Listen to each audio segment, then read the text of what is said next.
Push the button on the front. Yeah. I didn't do it hard enough. Okay. Good afternoon. The Memphis Landmarks Commission is hereby called to order for its regularly scheduled meeting of July 29th, 2021. My name is Cindy Tucker, and I am the chairperson of the commission. Mr. Brett Ragsdale serves as the executive secretary of the commission. Mr. Ragsdale, may I get a roll call?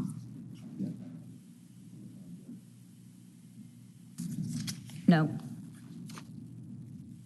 Check. Mr. Warren? Present. Present. Ms. Strong? Present. Mr. Gill? Here. Ms. Cox? Chair Tucker? Here. We have a quorum. Okay, thank you. The Landmarks Commission and the local historic district provisions are established to ensure preservation of structures that are of historic value to Memphis. Our function is to preserve significant resources, enhance community pride, and foster civic beauty, and ensure compatibility within designated historic districts. The Commission is authorized to review projects and determine their appropriateness based on the design review guidelines. At this time, I would like to swear in the staff. You may stay seated. Okay, y'all ready? Okay. Do you swear to tell the truth, the whole truth, and nothing but the truth, so help you God? I do. Thank you. May I get a motion to approve the minutes from the last month's meeting? So moved. Second, anybody? Second. Okay, all in favor signify by saying aye. Aye. Okay, motion passes. Mr. Secretary, please provide us a secretary report, if there is one this month, and then explain the procedure for this meeting. Thank you, Madam Chair. We only have one announcement that I would like to make. We have a new intern that will be working with us in the Division of Planning and Development, and specifically the Department of Land Use and Development Services, which includes landmarks. And today happens to be National Intern Day, so we wanted to welcome her and introduce you. Sophie Vogel is going to be working on some landmarks cases starting next month. So welcome. And thank you. Thank you. And that's it. And I will proceed with the procedures of the meeting. The procedure for this meeting will be as follows. I will introduce each case listed on the agenda. Copies of the agenda are found, actually, I think, are they here at the podium? At the podium at the front. For each case, staff at the Division of Planning and Development will give a presentation. At the conclusion of this staff presentation, the applicant will have 5 minutes to present his or her case. After the applicant's presentation, the commission will hear first from those speakers in support of the application, then from those speakers in opposition to the application, and the speakers will have 3 minutes each. And then finally, the applicant will have 3 minutes to provide rebuttal. These times do not include time for questions from and answers to members of the commission. The chairwoman may provide additional time provided both sides are given an equal amount of additional time. All parties who wish to provide testimony to the commission will be sworn in by the chairwoman. If a member of the audience wishes to provide testimony in support or in opposition to a particular case on today's agenda, he or she will need to fill out a speaker's card for the record. Speaker's cards are available at the front podium as well, near the agendas. Once filled out, speaker's cards can be submitted to an OPD staff member at the left podium. We do not need speaker's cards from the applicants since their names are already part of the record. After all parties have been heard, the commission will close the public hearing, make a motion, and then deliberate on the case. All motions made by this commission will be made in the affirmative. The bylaws governing the commission require an affirmative vote of a majority of the attending members to approve an application. The commission may also vote to hold an application for a period of 1 month. Madam Chair, I submit that all cases have been filed in proper order, all applicants have been notified of this hearing, and all notice requirements have been fulfilled. Thank you. At this point, the commission will establish a consent agenda. To establish the consent agenda, the secretary will call out each eligible case. If any member of the audience or the commission objects to a case being placed on the consent agenda, he or she should do so by a show of hands when the secretary reads the case. Once the consent agenda is established, The commission will vote on all cases placed on the consent agenda as a whole and will not hold individual public hearings on each case. Mr. Secretary, which items are proposed to be on the agenda?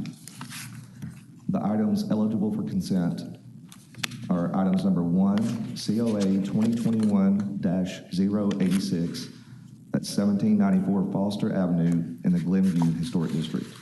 Item number 3, COA 2021-092, 1670 North Parkway in the Evergreen Historic District.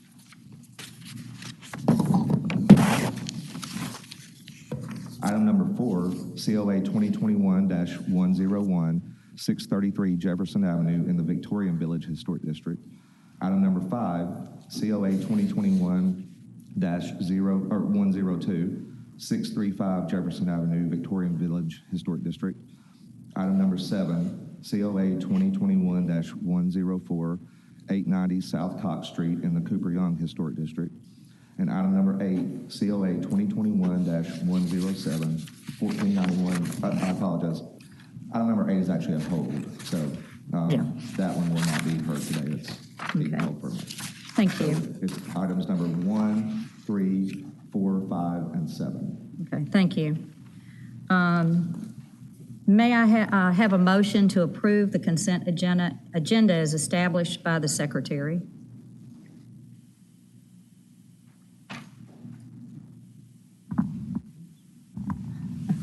This is Commissioner Warren. I move to approve the consent agenda as established by the Secretary, including items number 1, 3, 4, 5, and 7. Is there a second? I second. May I have a roll call? Ms. Cox? Yes. Mr. Let me- Gill? I think I need to say this first before I. Oh, sure. I'd like to remind the commission that by voting on the consent agenda, he or she affirms that he or she has read the staff report and is in full agreement with the conditions. I'll go. Ms. Cox? Yes. Mr. Sorry about Gill? that. Yes. Ms. Strong? Yes. Mr. Warren? Yes. Chair Tucker? Yes. Motion carries. Thank you. If you are here for any of those cases just listed on the consent agenda, you have been approved. You do not need to remain at the meeting, but are welcome to stay for the remainder of the cases if you'd like. Okay.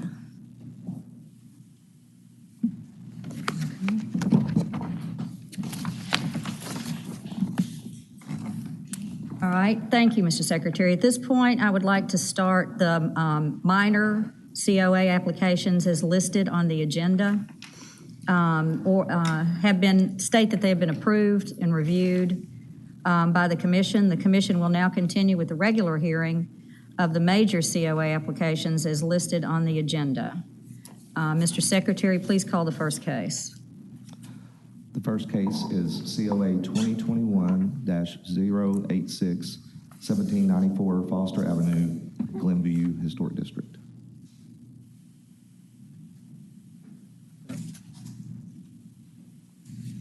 That's not correct. That one was approved.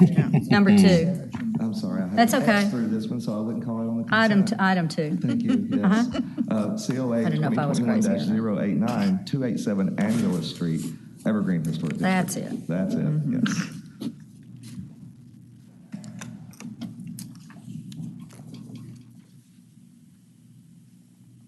Thank you. You're the applicant? Cameron Ellis, owner of 287 Angeles. We're here to change. Wait. Oh, I need to swear you in. oh, Okay, I'm sorry. Raise your I haven't done this in hand. a while. That's okay. Please, you can state your name and address for the record. Cameron Ellis, 287 Angeles Street. Okay, thank you.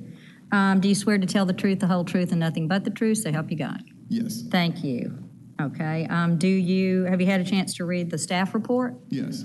Do you agree with the staff report and its conditions? Yes. Okay. Mr. Secretary, do we have anybody opposed to this? Yes. Yes, I Madam Chair, see. we have two Okay. in opposition. I've got both of them. Okay. Do the commissioners would like to hear the presentation? Okay. permission to comment, Madam Secretary, Madam Chair. There are no staff recommendations, right? Correct. That is correct. All right. We have left that as to be determined by the commission. Right. Okay. I would like to hear the staff report. Yeah. Presentation. Thank you, Madam Chair. Aisha Tezai with the Division of Planning and Development. Item before you is a retroactive request for exterior alterations to change the front door configuration of a contributing single-family structure in Evergreen Historic District. Subject property is a 1.5-story bungalow built in 1923, located on the west side of Angela Street, block between Arden Avenue and Poplar Avenue. The original front door had 9-light glass and wood door with 141 transoms and 6-light glass and wood sidelights, as it's shown on this Google Street View image, probably from 2019. The applicant replaced the front door with a 9-light glass and wood door and infilled the transom and sidelights with brick, as it's shown here on this photo provided by the applicant.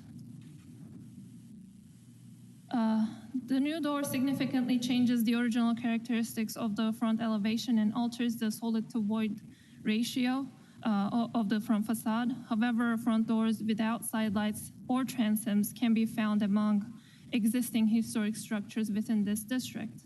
So the staff refrains from making any recommendations at this time, and we will defer to the commission to take whatever action they deem appropriate.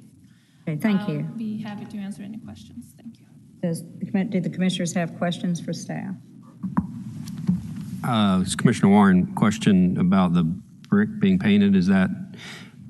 Was that done recently? It would appear so. And if it was done recently, what do the neighborhood guidelines, which I usually have here, what do they say with respect to painting unpainted brick? Evergreen design guidelines are silent about painting exterior brick materials. So it was done recently by the same applicant, but we are not reviewing it because it's not in the design guidelines. Thank you for the clarification. Does any commissioners have any other questions for staff?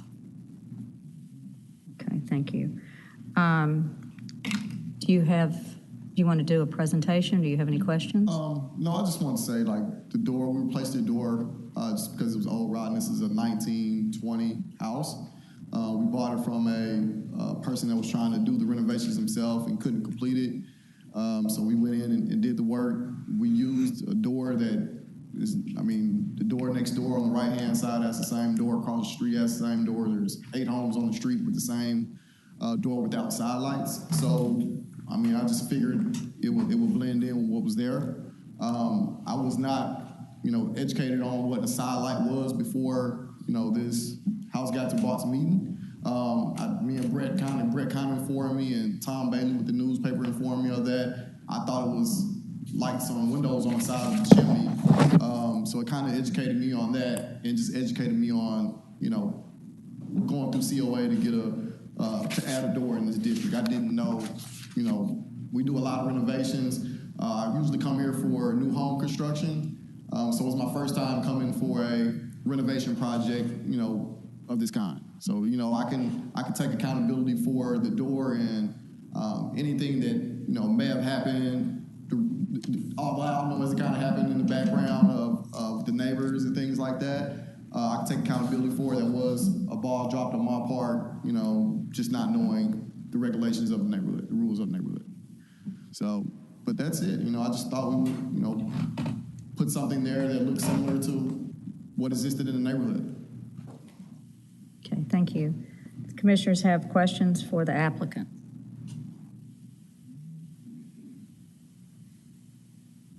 Well, I'm just curious, is the door a smaller or in width than the original? Smaller in width because it doesn't have side lights, but it's still the same size as same. the actual door. Got you.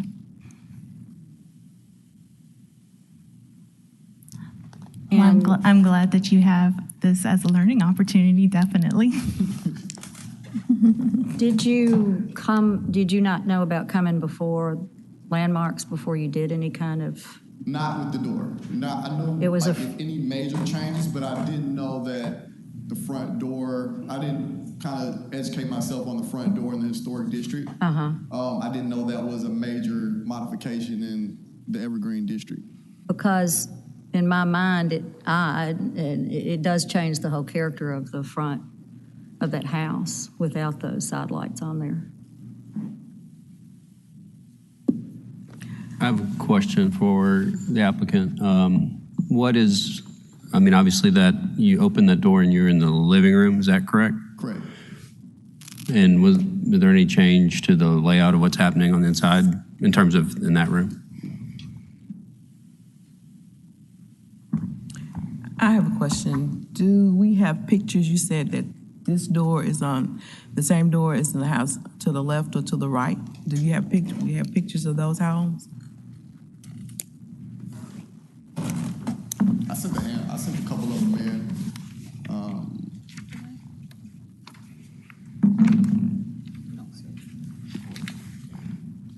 On page 18 of the staff reports, we have examples of single doors without sidelines and transoms submitted by the applicant within the district. But I can go to Google Street View if the commission would like to.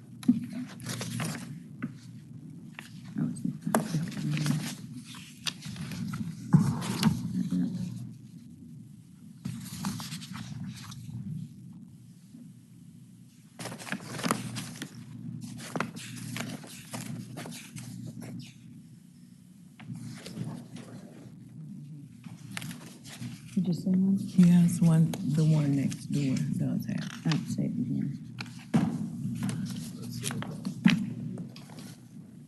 It really doesn't matter, because I don't think it works.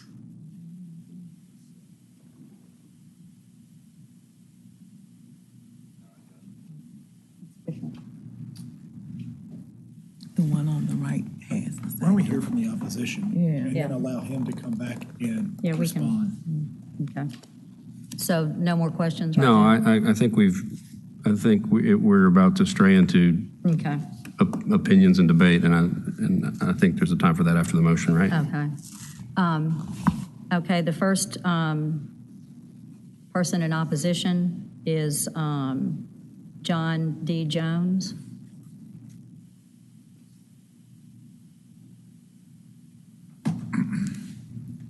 Could you state your name and address? John D. Jones, 1763 Peach Avenue, Okay. Memphis 38112. Okay, could you raise your hand? Do you swear to tell the truth, the whole truth, and nothing but the truth, so help you God? So help me God. Okay, thank you. Thank you, Chair Lady Tucker and members of the commission. In terms of full disclosure, I want to make it clear that up until October of 2019, I was a member of what was then known as the OPD Land Use Control staff. I presented and did staff reports for your sister bodies, the Land Use Control Board and Board of Adjustment. Although I'm very familiar and am known by your staff and some members of your commission. So just want to make sure we get that out for the public record. I'm actually not bragging. Now, on our item before us today, I've kind of put my remarks together on two basic points, confusion and details. And those two things do sound very different. With respect to the confusion on this application, which even began before we even saw an application, but when we did see that application, there's a point on number 5 where it asks, give a brief description of the project or of the change. And it was submitted with the brief description of change out front door. That's certainly brief, but it's not completely accurate. The front door, as Ms. Tizell has mentioned, is not the issue here. I'll go on record right now saying that's a pretty good looking front door. I've got one on my own home very similar. In Evergreen, you can replace windows and doors without a COA, provided that you do not alter the opening of that window and door. Further in our guidelines, and this is very early in our guidelines, we call out and call attention to the placement of windows and doors as character-defining elements. So it's written towards a homeowner wanting to make changes, and we're saying, folks, look at these things before you make any changes. These are in our guidelines. Further, the staff report under required request defines it as exterior alterations to change the front door configuration. That's why we're here. That's the COA. That's the building permit. And unfortunately, we have that ugly word of all ugly words in an historic district, parentheses, retroactive.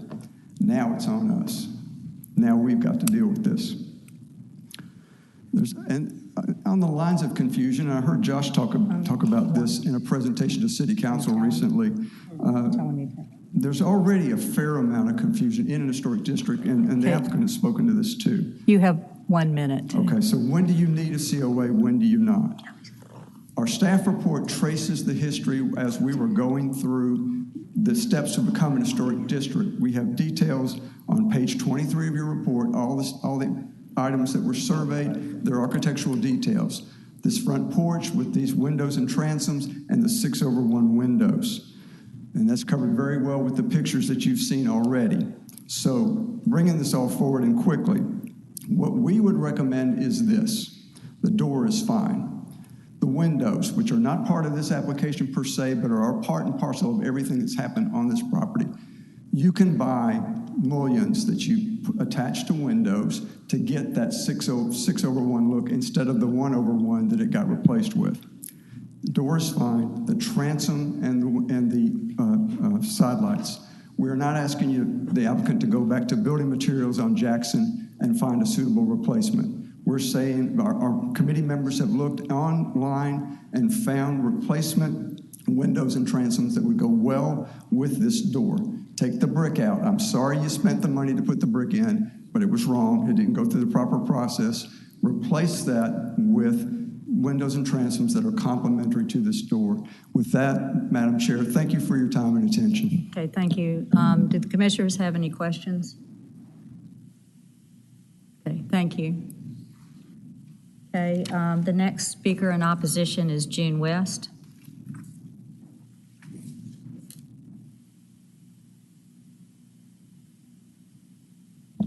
Good afternoon. Thank you for letting me be here. June West, Chief Development Officer, Memphis Heritage, 2282 Madison Avenue, Memphis, Tennessee. I'm going to read this to be brief. Do you swear to tell the truth, the whole truth, and nothing but the truth? Yes, I do. God. Thank you. Go ahead. Memphis Heritage's main concern is the allowance of retroactive approval of cases that are in major violation of neighborhood landmarks guidelines. It is our understanding that when a building permit is requested and an address shows it is within a local landmarks district, the applicant is told a permit cannot be issued until the applicant returns with the certificate of appropriateness from landmark staff or the commission. If this is the case, what happened in the case of 287 Angeles, the property, and that's a question I'm not, trying to, but I'm trying to make sure that is the case. In this case, the house has been changed dramatically. What was once a contributing property is no longer one. The unwise action of removing the original door along with the transom and side lights, replacing the 6/1 facing windows, should not be acceptable even after the fact. If landmarks in the planning department allows these sorts of redesigns to be accepted retroactively in Evergreen, a precedent is being set that will allow others to feel free they can do the same. Local historic guidelines have been created and accepted by the neighborhood, the Landmarks Commission, the Land Use Control Board, and the Memphis City Council. They should be followed, and "oh, I didn't know" is not an acceptable reason to not hold these property owners, developers accountable to the guidelines that have been approved. And with all due respect, I understand you didn't know, but that's part of our responsibility, is to try to educate the community. Thank you. Thank you. Do anyone have any questions of Ms. West? Okay, thank you. You have, as the applicant, would you like to make another statement for rebuttal? No, I mean, just to kind of go back over it again, from what I've seen on the street, every picture that I provided in the report are homes on the street. Those are front doors on the street. I mean, if you have 12 houses on the street with the same door, I mean, from my opinion, I think that kind of blends in. But again, we have to go through this process to make sure it's done correctly. But none of those pictures I provided are on any other streets or any other block besides 287 Angeles. Neighboring homes, all neighboring homes. So that's pretty much it for me. Okay, thank you. I'll now close the public hearing portion of this case. Sure. Can I ask you something? Yeah, you can come back. So, first, I think, look, improving property and selling it for a profit is fantastic. I'm a big supporter of that. And I think you're taking a risk every time you buy one of these houses or build a house. And I think it's good for these neighborhoods to have people that want to invest in them.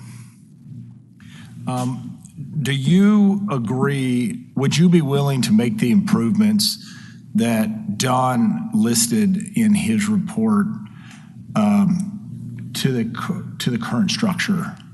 Are you against making those improvements that are suggested by the neighborhood? Just to confirm, is it adding exterior door with side lights?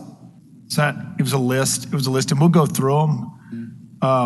But if we got you that list, would you be opposed to making those improvements to the structure? To be honest with you, Brian, Mr. Gill, I would have to see it. I can't say, hey, I'm totally against everything on there when I don't know what's on there to begin with. Sure. As far as what they're requesting, because what I'm pretty much hearing is they want a door with side lights. That's fine, but I don't know. Hey, they may say it needs to be 8 windows. No, I think it should be a very defined scope. Right. I totally agree to that. But if we can get that defined scope, I think you should review it. Correct. And so I think it comes down to a question of, do you want to defer this for a month and come back? Is that possible? Mr. Gill, Madam Chair, I think I could just reiterate those conditions that Mr. Jones stated, and if he could confirm that that's what it is. You could do it administratively. That we could resolve this If the applicant's up for it. I'm going to be very respectful of anyone who's spending money and the applicant. But at the same time, I think that the neighborhood suggestions are not unreasonable, but I also think that you need to have a good idea of exactly what that scope is and allow you to agree to them. And if you can't agree administratively, you're going to have to come back. It's very similar to us providing conditions on a case and an applicant. So Absolutely. We can just do that right here. So if that's okay, I'll repeat what I believe Mr. Jones said, and then we can confirm if that's it. Before we do this, I just want to make sure my other commissioners agree with this or not, this approach. Go ahead. In the staff report of Green Historic District, basically said that they preferred that the alternative side lights and transom be replaced with the newer version of these elements that is compatible with the new door. As Mr. Jones said, they don't have a problem with the new door, but they did want to see side lights and a transom compatible with the new door. So I think that's the scope of what the neighborhood was asking for in the letter they submitted, which is in the staff report. Yes, that is correct. The transom and the side lights was part of it. So, but I do believe that Mr. Jones also said that he would like to see muttons. Mullions or muttons. Yeah. Added to those front windows because originally they were 6/1, I believe. So you can get snap-in. That would just go on there. So that would be the scope of the request or the conditions that we would place on this would be to keep the door that you have, but add the side lights and transom that were similar to what was originally there, and I know we can help find some examples. And then also add the 6 light snap-in buttons at the front windows. The problem with side lights is that you don't buy them individually and put them with doors. You have to trash this door and buy a whole new door with side lights, and trying to find the door nowadays with a transom on top of it is pretty difficult, pretty much causes to make one. It's kind of what, to be honest, I wouldn't want to put the project off for that long to make a door. With the way supplies are now, but I wouldn't have be opposed to side lights. Didn't Mr. Jones say they had found something? Madam Chair, I'm wondering if we might put a motion out to debate this. I mean, if there's a question for Don Jones, that's fine. But I have a proposed motion after he makes a comment. And I think it's along the lines of what Commissioner Gill had suggested. In our committee review, a couple of our committee meetings, members went online and they found examples of sidelights and transoms that would be roughly compatible with this house. That's the Okay. extent of my knowledge. Okay, on thank that. you. Okay, so, and now I'm going to close the, Sure, go ahead. okay, I'd like to submit a motion. Are we at that point? yes. I have a motion for the purposes of discussion that we hold this case for 30 days. Can I get a second?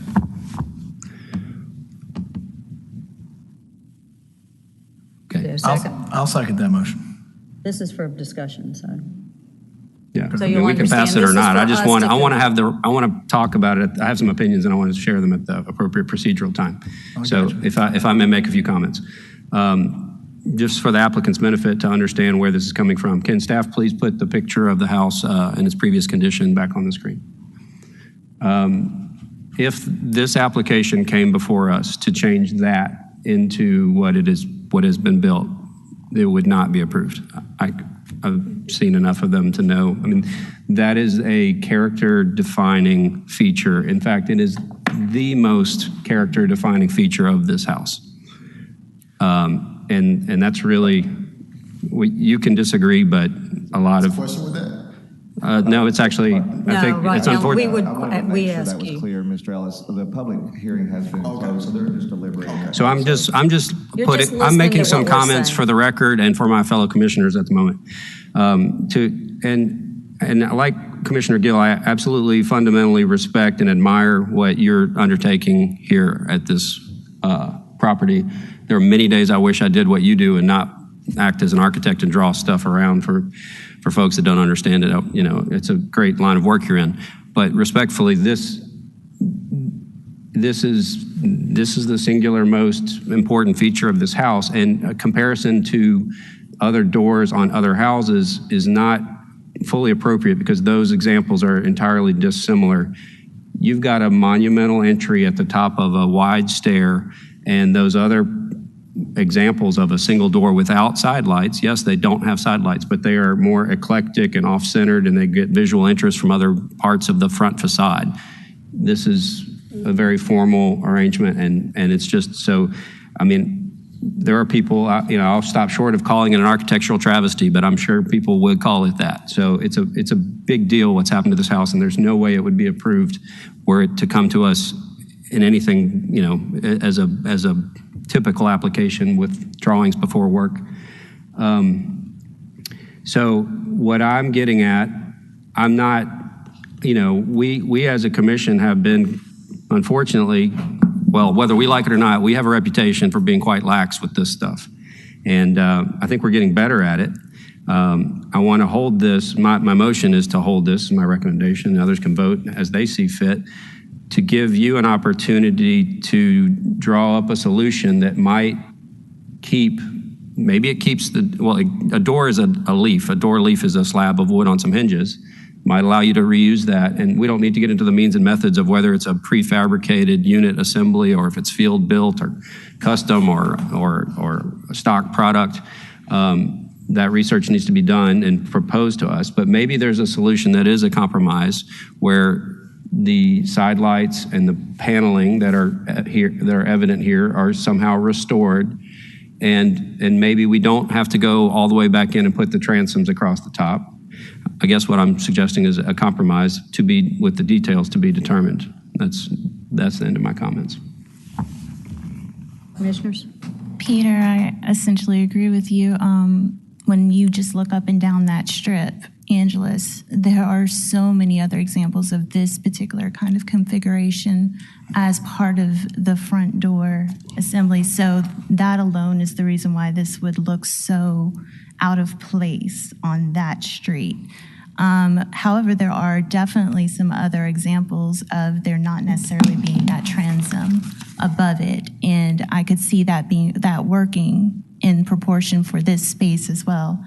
Because, let's just be honest, the height of the porch is a little lower than what some of those other examples are. So you can see that could actually work without the transoms, but those side lights not being there definitely changes the entire character of that house and does make it stand out on Angeles Street alone, just next door, even 2 doors down, 2 more doors down, they all have this similar configuration. So unfortunately, as both Commissioner Warren and Commissioner Gill said, I love following and seeing the work that you do all over Memphis, and definitely look forward to seeing you doing more. But for this particular case, those sidelights should have never been bricked up. I like the idea of, let's just defer for 30 days and see if we can let him get the scope. And let's see if we can get the neighborhood to get to a point where they completely agree with the improvements, and then he understands the pricing, and then we can vote on a real plan. That sounds great. I have one last comment to inspire you or to uplift you a bit. I mean, if that's possible at this moment. If it costs you money, I won't even guess numbers. It's going to cost you money to make these repairs, these proposed alterations. And this house will be for sale in the near future. You're going to recoup whatever, again, you can guess how much it might cost. But we're talking about 1% or 2% of the cost of this sale price. It's going to sell faster, and it's going to sell for that much more because it's going to look better. And that comment might be out of bounds because it's kind of speculative, but I'm just trying to end on a positive note. Okay. Any other statements, commissioners? Okay, thank you. Well, we have a motion to hold. And a second. We have a motion and a second, so I can have a vote. Yes. Mr. Warren? Yes. Ms. Strong? Yes. Ms. Love? Yes. Mr. Gill? Yes. Ms. Cox? Yes. Chair Tucker? Yes. Motion carries. Thank you. Okay. Madam Chair, the next case is COA 2021-103, 407 Angela Street in the Evergreen Historic District. Is the applicant present? Can you step forward, please?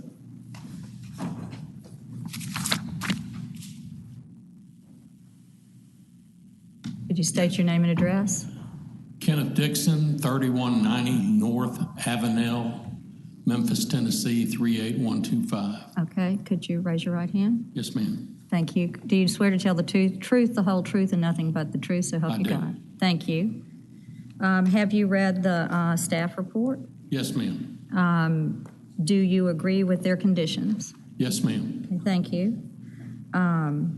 Does any commissioner want to see the staff report?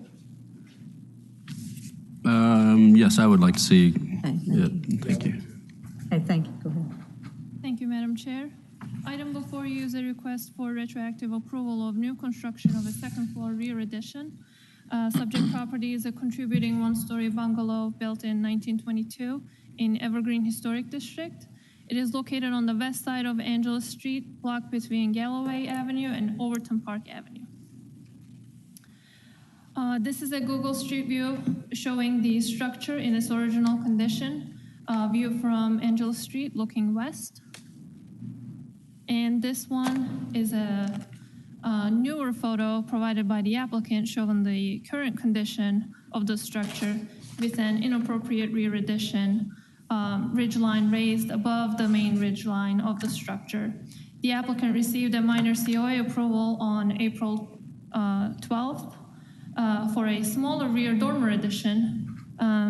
Documents of this approval are attached to the staff report on page 37. The applicant did not meet the design of this previously approved COA during construction, and a stop work order was issued. They are now seeking a retroactive approval of the rear addition with significant changes to the existing conditions so that it will comply with the design guidelines. The applicant will lower the ridge line of the rear addition to make it in line with the original ridge line of the existing structure, so it's not visible from the street. The overall width of the addition will also be lowered to plus or minus 19 feet to not disrupt the clipped side gables as shown on the roof plan on each side of the roof. The site elevations show the proposed rear addition to have fiber cement siding and a shed roof with shingles matching the existing roof. In its current condition, the addition does not comply with the design guidelines. However, the changes that the applicant is proposing to reduce the height of the shed roof and reduce the width of the addition actually makes it compliant with the design guidelines. The proposed changes will bring the addition to the compliance with the design guidelines. So we recommend approval of the proposed changes with 3 conditions, as stated in staff report, page 13. This concludes my presentation. I would be happy to answer any questions. And did the commissioners have questions for staff? I have a question. So one of the conditions is to obviously a vertical revision, right? Is there a condition that is making the rear addition narrower as well because of the clipped gables? Do I understand that correctly? Yeah, the first condition, which reads the rear addition shall have setback minimum 24 inches from the main roof's clipped gables on each side and plus or minus 19 feet in width. I'm taking this measurement of 19 feet from the actual floor plan that the applicant submitted. So the purpose is that the rear addition, that dormer, does not actually disrupt each clipped gable on the sides of the elevation. I think I understand. Does that 19 foot, 1.5 inches entail a modification to existing framing? Yes. Yes. Yes. And is there, I guess there's nothing special about the 19-foot one. What's really driving this is the clipped gables, right? I don't know if the geometry of the house were to allow a wider addition, for example, the existing addition, but it would have to be chopped down to a level that's not possible. Is that accurate? Yes. Even with okay. Any other questions for staff? Thank you. Mr. Dixon, did you have any statement? Yes, ma'am. I'd only done one other before. I feel like this gentleman here and I have a similar story in a different part of it. I'd never been approved for the minor COA, and I made the mistake. I built it a little taller and a little wider, thinking I had a little more leeway, which I didn't. And I'm more than happy to try and correct that and lower the vertical part of it and also the width of it. And I have no problems with the recommendations whatsoever. And it's all in the back of the house. The only thing we'll see is once we lower that to the bridge board, and then also on the sides in line with that hip gable, as you described, then we should be good. All I can say is I need to fix my mistake and be within the guidelines. I made a mistake. I'm human, and I need to fix it, and that's what I'm saying I'm agreeing to do and make those changes because I, too, want to sell the property, and, it'll look a lot better the way it's supposed to be. And like I said, I've been doing this for 30 years, but new construction for 30 years, not the renovation. And so this is a new animal for me, and I did one on Cox a year ago, and now this one is only the second one I've done, and I learned more from this one what I screwed up than I did from the other one that went pretty well. So that's where I'm at. I'm just asking y'all to give me a chance to fix it. Okay, thank you. All right. Does the commissioners want to ask Mr. Dixon any questions? Thank you. I want to do the right thing, but Anybody else? I guess I still have a question for staff if it's appropriately timed. Sure. While she's there. One of the condition that says the rear addition shall be, I'm sorry to be obsessed with the numbers and the geometry, it's just how I think. Condition number 1, the rear addition shall be set back minimum 24 inches from the main roof's clipped gables on each side. What's driving that? It's a very specific number. Well, if I go back, so this part of the addition is visible from street. Right. So our intent with the 24 inches setback from the Right. highest point of the clipped gable is that it's not going to be visible from street, or at least Right. portion of that addition will not be visible from street. Can we pull up page 7 of the staff report, which is a roof plan? Here it is. Yeah, I mean, that's it. So that doesn't probably show 24 inches. And to be clear, we'd need to parse out whether 24 inches is the edge of the new roof or the edge of the wall of the new habitable space, right? Mm-hmm. And I guess the purpose of my inquiry about the specificity of that is in the spirit of compromise, especially given what this applicant, like our last applicant, is going through. If it seems that the wall as framed is amiss, right? It's going to be, it's in line with the clipped gable, as I understand it. I believe almost, yes. So in the spirit of compromise and fair, honestly, a subjective, which I appreciate your concern and it's warranted, but I'm wondering if 12 inches or, and also we need to talk about whether it's the roof line or the wall itself. And so, I would like to propose a revision to that condition. I guess that would be in my motion. Yeah, So let's wait on that. I'll wait on that. Yeah. Okay, thank you. Did you have any other?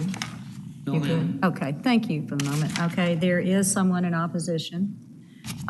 John Jones, Sorry, I stole this back. and you've already been sworn in. You could state your name and address again, though, please. Thank you, Madam Chair. John D. Jones, 1763 Peach Avenue, Memphis, 38112, here representing the Evergreen Historic District Association. Thank you. Go ahead.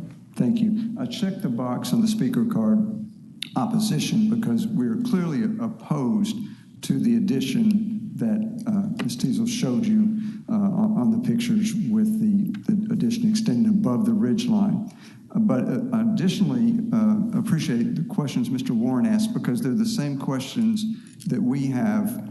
While we appreciate staff's good work, we want to make sure that we clearly understand. So going forward, as we monitor what's going on in our neighborhood, we know what we're looking for. We know whether we need to get on the horn and call code enforcement and call landmarks and say, hey, wait a minute, this isn't going right. So if I may, the questions we have are very similar to that of Mr. Warren without his degree of architectural acumen. We're talking basically that the roof line comes down and what does not appear above what I would call the ridge line. We're talking about the walls coming inward from their current location. I think Mr. Ragsdale agreed with me earlier when I asked that question. And third, with respect to the hardy board, are we saying that as it's currently built, that is not consistent with what staff is requiring with the 6-inch reveal? Is that correct? That's not correct either? I don't have information about the exact reveal size. Okay. That's why I put the condition in. Okay. So I need to be able to take this back to the board and be able to say this is what was approved. I need to make sure I understand to be able to take it forward. Right. The reveal on the siding, is it not immaterial if it will not be visible from the street? Maybe. Maybe, yeah. There's always going to be some visibility. Right, Just right. a question of, Right. So are you? Yes. Okay, are there any other questions for Mr. Jones? I guess I have a question for the applicant if that's possible, where we're still. Let's finish him. Okay, no, I don't have any questions. You're right. Okay. Yes, sir. You could come on up. Yes, sir. And we can also close, you can ask him, and we can close this. So would you be open to, I don't, you know the process, so I appreciate your cooperation and your candidness. Would you be open to a 30-day hold to work towards a compromise so we understand exactly what we're getting here, which I guess technically a 30-day hold means you are not doing any exterior work for 30 days. We've had a similar case in Central Gardens. Say somebody got slapped and you, if I remember, Commissioner Ragsdale, you don't, a stop work order can be specific to, it can allow plumbing rough-in and interior work to continue, but not exterior work. If that's true. Correct, and we actually have allowed Mr. Dixon to continue. Right. A lot of work. And this has been held with a stop work order for some time, so, but of course, Mr. Dixon. Right. But I think that if there's still some questions and some ambiguity, I think we could clear those things up. Today? Today. Okay. With, if I can help or Mr. Zeller. I don't know what. Well, I guess I have a question that's for the applicant and also for my fellow commissioners, so I have to see which part's the debate that's not appropriate at this time, but I'll ask you the question and they can listen. It strikes me that the clipped gables are very shallow on this building, and that doesn't work in your favor. They look to be, and I'm not just looking at the drawings, because drawings, they're sometimes just somebody sitting at a computer. You can see in the photo, in particular the photo on page 4 of the exterior of the house, the clipped gable is very shallow, and I am wondering, to you, I guess, and everybody in this room, is there a scenario where a clipped gable that is still a clipped gable and it goes from a 4 and 12 slope to a 8 or 9 and 12 slope? Thus, it really doesn't change the spirit or character or the fascia board or the brackets, but it does arrive at the ridge faster. Does that work in our favor with respect to the framing that's there? The big problem is the roof's too tall. We all agree. We're going to make it lower. Would you entertain, and I think I probably know the answer, if my fellow commissioners will entertain it, would you entertain a modification to the clipped gable, making it steeper if the geometry works out to conceal the structure behind it?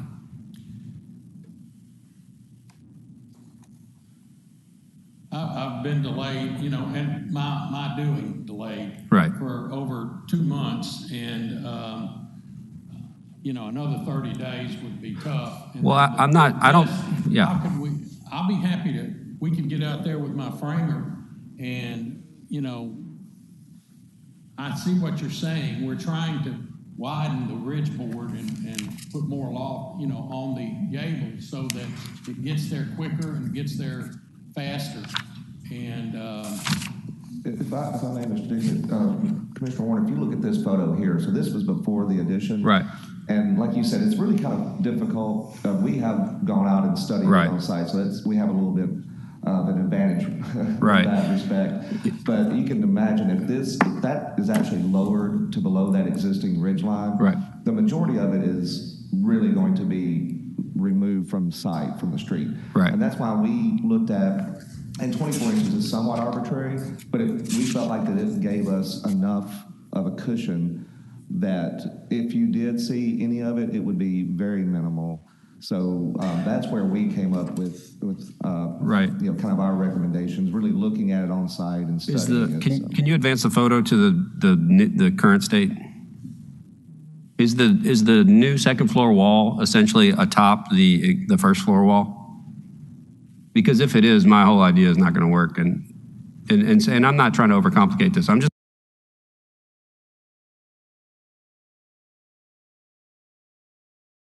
trying to make sure we don't leave any low-hanging fruit behind us. That is actually over the first floor.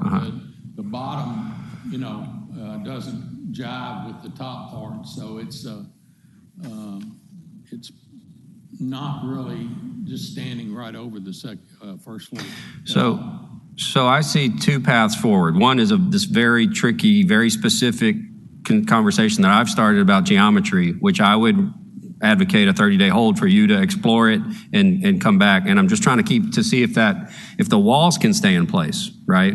And if you don't think that can happen, and you know it better than anybody. I'm gonna be honest with you. I think it would be better aesthetically, and the point you made is by selling it, okay? And so I appreciate what you're doing for me, but I think that by lowering it to the ridge line and then going down from there is gonna hide it much quicker and faster from the street. On the opposite side, you can't even see it because of the foliage around it.